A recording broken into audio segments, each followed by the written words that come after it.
Hi అందరికీ. రీసెంట్గా నీతి Aayog report అయితే రిలీజ్ చేసింది. దాంట్లో నుండి మనకు మ్యాక్సిమం ఒక 2-3 క్వశ్చన్లు అయితే ఈజీగా వస్తాయి. ఒకసారి నేను ఇంపార్టెంట్ పాయింట్స్ ఇక్కడ ఉంచాను, ఒకసారి చూడండి. ఫస్ట్ అనేది 10th గవర్నింగ్ కౌన్సిల్ మీటింగ్ అనేది May 2025లో జరిగింది. దానికి గాను థీమ్ ఏంటిదని అడుగుతారు. వీక్షిత్ రాజ్య ఫర్ వీక్షిత్ భారత్ @2047. దాని ఫోకస్ ఏంది? Manufacturing, EVs, energy transition and federal cooperation. Next second అనేది గ్రీన్ ఎనర్జీ మీద ఒక ఇనిషియేటివ్ తీసుకున్నారు.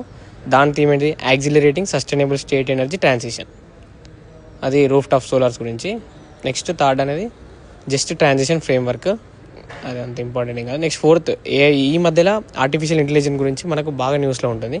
దానికి గాను AI for Vikshith Bharat report. ఆ రిపోర్ట్లో అంటే ఏమున్నది, అది అంటే జీడిపి గ్రోత్ ఏమన్నా ఉందా అది చూడండి. ఆస్పిరేషనల్ బ్లాక్ ప్రోగ్రామ్ అవార్డ్స్లో Tamulpur Assam best among 500 blocks అంట, అది గుర్తుపెట్టుకో. Next ginger capital of India 2025, అది మిజోరాం ప్రజెంట్.